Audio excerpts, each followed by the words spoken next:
Hi everybody, I just wanted to hop on here and chat with you about what it looks like to fight for your marriage instead of fighting in your marriage. Early on in our marriage, we learned that two becoming one, this gift that God has given marriage and this invitation for oneness, doesn't come easy. In the process, we learned that we had the opportunity to see conflict and disconnection as a chance to fight each other, or as a chance to lean in and fight for each other. Seeing that each other were not the enemy, but really disconnection in our marriage is the enemy, and doing whatever we needed to do to get the disconnection out of the way and create space for reconnection. Here we are 13 years later with 5 kids and 1 on the way, and life is crazy. This has been probably the most exhausting year we have had to date.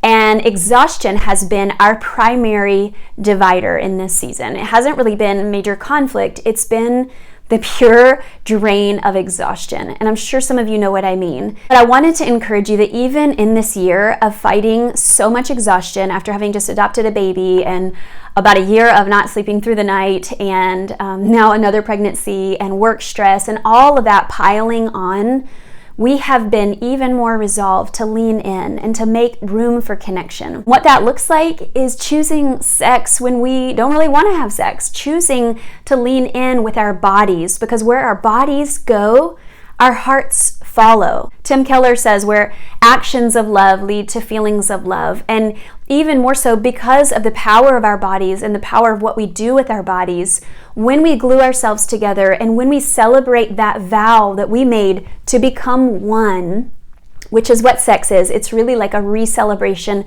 of your wedding vows, that I promise myself to you fully and to you only.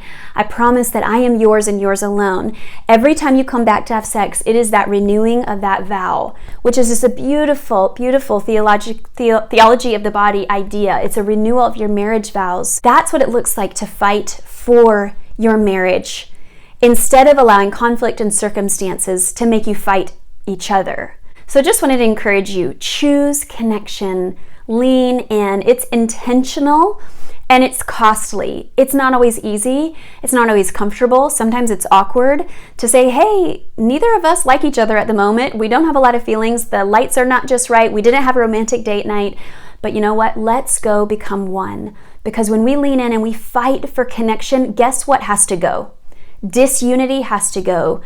Division has to go. The enemy of our souls has no room when we are leaning in and honoring each other and choosing one another over ourselves. It's way easier to lean out, choose self-protection, zone out, and to miss out. But God doesn't want us to miss out. He wants to bring restoration and wholeness. So no matter what your season is right now, whether you are exhausted, whether there's been conflict, or whether there's places of struggle in your marriage, lean in. If your first step today is to go to counseling, lean in, get counseling.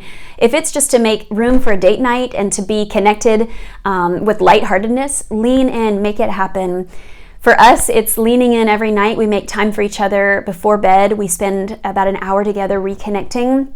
And we're exhausted, but we're choosing to lean in. Make room for intimacy, even when you don't feel like it. And sometimes I say especially when you don't feel like it, because it's an act of faith, trusting God's good gift of sex, trusting the gift of married sex to be a unifying factor that not only blesses us, but leads to our ability to bear fruit in other areas of our lives, because we were designed as a married couple to live from a place of oneness. Unity is a powerful force. Fight for it. It's worth it. Lean in and choose connection. Hope you're encouraged today. We'll stay in touch. God bless you.